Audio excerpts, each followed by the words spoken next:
Sa Majesté le Roi d'avoir bien voulu accorder son haut patronage à notre conférence, ce qui témoigne de l'intérêt que Sa Majesté porte à ce sujet.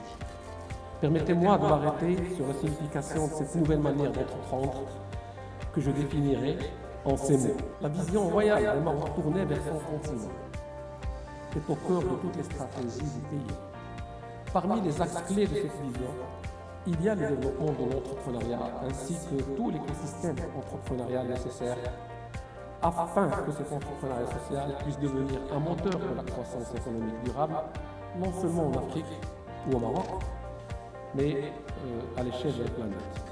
Il s'agit en réalité d'un enjeu du monde de demain, car il apporte des réponses concrètes aux inégalités, aux fractures de nos sociétés, aux défis environnementaux auxquels la planète fait face.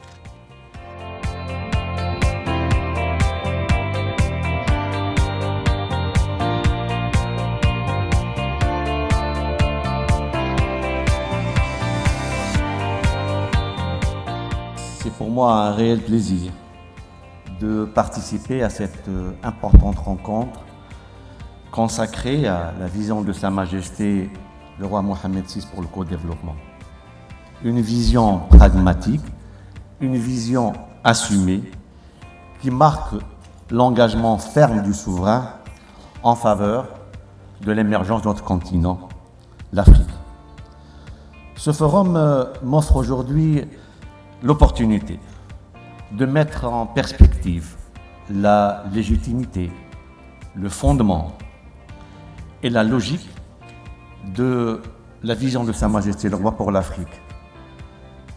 Une perspective qui s'inscrit dans une démarche et une approche marocaine, ancrée dans notre réalité, ancrée dans notre histoire.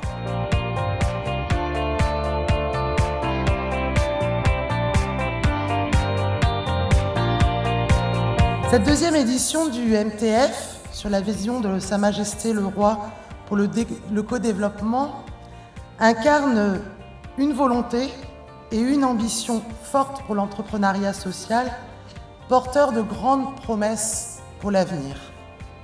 Des promesses, bien sûr, en matière de développement économique, en matière d'emploi, en matière d'innovation, mais aussi des promesses d'épanouissement social, de croissance durable, de vivre ensemble solidaire.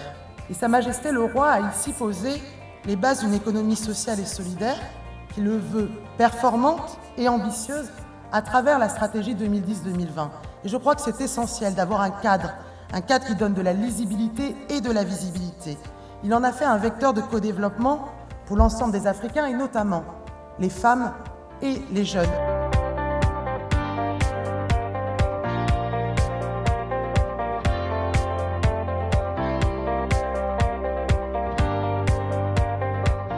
Le Maroc, par sa qualité et la dynamique de ses services sociaux, grâce au cadre juridique qu'il offre et aux mesures pour la libéralisation des initiatives propices au développement des entreprises sociales, mises en place selon la vision et l'esprit d'entrepreneuriat social de Sa Majesté le Roi du Maroc, occupe une importante place de soi sur l'échiquier africain dans un esprit de dialogue et de solidarité. C'est en cela que cette rencontre trouve toute son importance et sa pertinence.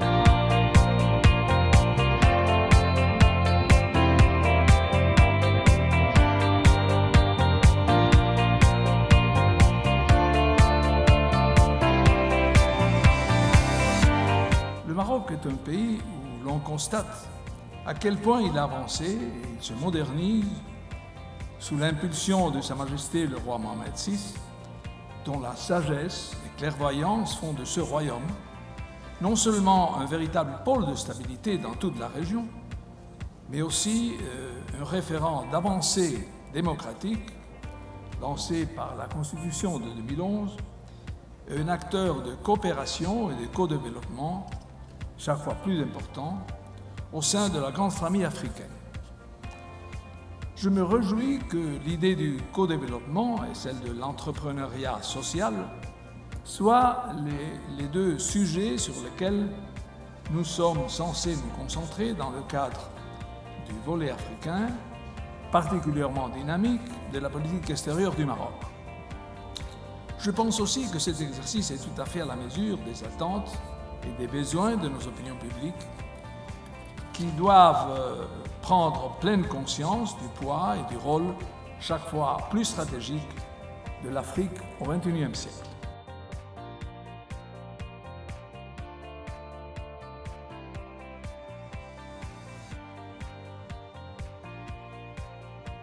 Il m'échoit l'honneur de représenter un groupe considéré comme un groupe, par le Fonds monétaire international, considéré comme un groupe panafricain présent dans 32 pays, dont 20 en Afrique, dont le Maroc, et un groupe présidé par Siadsman Mejdon que je représente aujourd'hui. Alors, quelle légitimité, ce n'est pas parce que nous sommes sponsors, quelle légitimité un groupe comme celui-là, c'est-à-dire une entreprise à but par excellence lucratif, viendrait être partie prenante d'une réflexion, d'un forum qui évoque les organisations qui exercent une activité qui n'a pas la finalité justement de maximisation du profit, mais la satisfaction des besoins économiques et sociaux dans l'intérêt général.